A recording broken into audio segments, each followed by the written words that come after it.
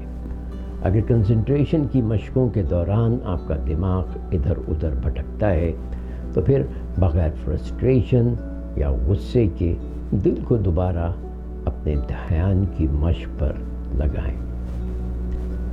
اگر آپ اپنی مشقوں کے دوران خود سے لڑے بغیر صرف اس بات میں کامیاب ہو جاتے ہیں کہ پیار اور محبت سے اپنا دل دوبارہ اس مشق پہ لگائیں تو یہ بھی بہت بڑی کامیابی ہے۔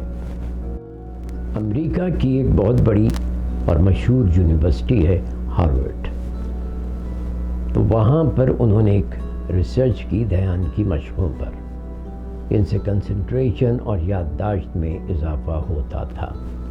تو انہوں نے یہ دیکھا کہ جو لوگ یہ مشقیں کر رہے تھے صرف 8 ہفتوں بعد ان کے دماغ کے وہ حصے جن کا تعلق سیکھنے سکھانے سے اور یادداشت سے ہے، اس کے سائز میں اضافہ ہو گیا ہے۔ اب یہ جو لوگ دھیان کی مشقیں کرتے ہیں کنسنٹریشن میں اضافے کے لیے، وہ یہ کہتے ہیں کہ جو لوگ یہ مشقیں کرتے ہیں ان میں مسلسل مشقیں کرنے سے یہ صلاحیت پیدا ہو جاتی ہے کہ ایک وقت آتا ہے جب آپ اور جس پر آپ کی توجہ ہو وہ ایک ہو جاتے ہیں۔ اسی لیے تمام روحانی سلسلوں کے لوگ یہ مشقیں کرتے تھے۔ اسے انگلش میں ہائپر فوکس کہا جاتا ہے۔ میرا ذاتی تجربہ ہے کہ کنسنٹریشن یا دھیان کی مشقیں دھیان یا مائنڈفلنس کی سب سے مشکل مشقیں ہیں، لیکن عملی زندگی میں ان کا فائدہ بھی سب سے زیادہ ہے۔ ہاں، لیکن اس کے لیے مستقل مزاجی یا پرسسٹنس کی ضرورت ہے۔ بس 2-3 چیزیں ذہن میں رکھیں۔ پہلی تو یہ کہ ان مشقوں کے لیے گھر کا ایک ایسا حصہ تلاش کریں جہاں کوئی آپ کو ڈسٹرب نہ کرے۔ یہ مشقیں روزانہ کرنے کی کوشش کریں۔ شروع میں صرف 3 سے 5 منٹ کریں اور وقت کے ساتھ ساتھ ڈیوریشن میں اضافہ کرتے جائیں۔ اس بات سے فرق نہیں پڑتا کہ کپڑے کیا پہنیں یا کیسے بیٹھیں، بس کمفرٹیبل ہوں، اور اس سے بھی فرق نہیں پڑتا کہ آپ زمین پر بیٹھے ہیں یا کرسی پر۔ پھر ایک فوکل پوائنٹ کا سوچیں کہ دھیان کس چیز پر دینا ہے۔